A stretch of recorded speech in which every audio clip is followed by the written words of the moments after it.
Ya ben şimdi burada mahalleler var. Evet. Hem Suriye'den gelen çıkanlar var hem Afgan. Ben Ramazan'da falan onlara özel ekibim var benim. Onları birebir tanıyor. Evet. Onlara elimizden geleni yapıyoruz. Allah razı olsun. Orada bir Doğu kısalı var mı başkanım? Politik kısmı yok. Doğu olarak yok. Yok. Burada yok. Doğusun yok. Doğusun Kayseri'de var benim bildiğim. Evet. Kayseri'de var. İstanbul'da. Aynen. Ankara'da var. Evet. Onun sınırı yok ama başkanım. Maraş'ta var yani benim bildiğim. Maraş'ta öğrenciler var. Evet. Evet. Az çok biliyorum bak yani. Evet. Biz bu şeyle görüştük. Bu şey var ya Tarık Bakanı. Aha. Hem İçişleri Bakanlığı'yla görüştük. Bizim bir Uygur köy projemiz var idi. Doğu Türkistan'da şimdi. Orada Avrupa köyü var, Kazak köyü var, Kazak köyü var, Uygur köyü. Evet. Bunu biz tekrar anladık. Bugün orada. Tamam biz yerden kuracağız dedik ki devlet burada çalışmalar var dedik. Mesela buralarda yapma imkanı var mı yok mu acaba? Uygur köy. Yani Uygur köyü Nasıl? tekrar getirirse. Şimdi Nasıl İstanbul'da bir evet. Ankara'da siz dediğiniz gibi bir Kayseri her yerde. Evet. Hem kendi kültürümüzle kullanmak, birbirine sahip çıkmak. Bu Evet. konu çok güzel olur. Tamam bakalım. Mesela İstanbul'da çok kullanılan çocuklar var, kadın çocuklar, ev kirası ödeyemiyor, soğuk. Bak biz yetişemiyoruz zaten. Evet. Öyle bir köy olsa çok güzel olur yani. Mesela sınırlara yerleştirsem olur. Yani Yunan sınırı olsa, ne olsa, sınırı korsa, asker olsa. Benim Ocak Başkanlığı döneminde 2013-2014 Evet. döneminde biz Ocak Başkanı toplandık. O zaman tabii orada Doğu Türkistan'da büyük mücadeleler var. Biz de tepki gösteriyoruz. İşte kalem malem koyuyoruz burada. Gündeme getiriyoruz işte. Çin'in kalemle koyuyoruz. Evet. Dedik ki ya dedik Türk devleti dedik şu Doğu Türkistan'da bir söyleşimiz getirse şu Güneydoğu'ya Evet. senin içine gelirse bunlar var ya dedik. Bunlar ya.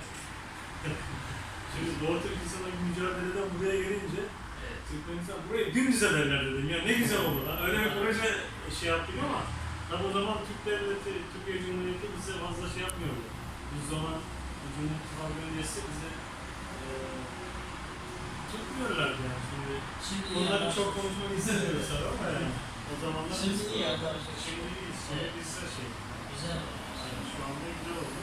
İnşallah olur bakarız. Hani bir bağlayın, belediye başkanları konuşsunuz. Memnun bir imkan nasıl oluyor bu köy. Tamam. Yaklaşık çok güzel olur. Evet. Anladım. Kısayınca insanlar koparlar getirirdik. Evet. Orada temizlik bilgiyle kazanırlar. Evet. Biz çalışırız. Evet. Evet. İnşallah. İnşallah ya yaparız ya. Ben bu konuda yardımcı olurum. Ben bu zamanlarda da demiştim yani. Biz de istiyoruz diye ama. Bu Adana Büyükşehir Belediye Başkanı Hüseyin Sözcü'nü yani işte Kırık aile Adana yerleştirdi. Mesela hani böyle Fatih'te şunu anlattım. Biz Adana gidiyor. Orada gökyüzüne bir yer ayarlamış bu köy için. Ama sonra seçim oldu. Seçimi kaybettik yani. Şimdi geldi. Ondan sonra bu bir yer kaldı. Nerede kaldı bilmiyoruz. Devam edelim. Anladım. Ama vazgeçmedik inşallah. Nerede olsa değerli bir köy yapsak çok güzel olur. Kaç haneli olur? Sayın. Burada çok aile var mesela. En az 1000 yıllarca aile zor dolanır. En az. Evet. Ama toplam bölüyor şimdi milyon. Burada kısa yani.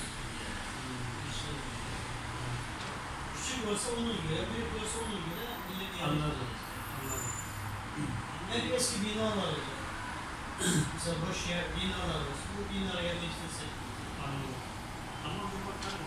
Bakarız. Belediye başkanımızla da görüşürüz. Elimizden geleni yaparız. Elimizden geleni yaparız. Genel Başkanımız temizlik talimatlarını uyguladığı için Hüseyin Sözlü çok güzel çalışma yaptı ama seçim kaybettik yok mu? Ondan sonra Genel Başkanımla görüşmek için gittik. Şimdi Genel Sözlü'nden de gelmedi. Bugün halası yapmıştı Genel Başkanım. Kamil Aydın var ya, Evet. Yardımcımız. Kamil Aydın'a teslim etti. Görüşmek falan. Genel başkanımız o hasta oldu. Hastalıktan su koyduktan sonra biz dahi görüşemiyoruz yani şey. Evet, Yani bilemiyoruz. Görüşülen şey. Şimdi yapacak bir şey yok. İnşallah bu dönemde biter yani. İnşallah. Böyle program var. Allah için başkanı sayıp zamanımızı almadık. Bizim arkadaşlar ben size dedim işte böyle gerçekten bir plaket hazırlattık size. Allah razı olsun başkanım. Evet. Zahmet ya. Bir şey mi oldu ya? Siz geldiniz burada bizim kardeşlerimiz de okuduk. Şöyle öne mi çıkalım? Şöyle çıkalım. Tamam. Şöyle. Sen de şöyle. Herkes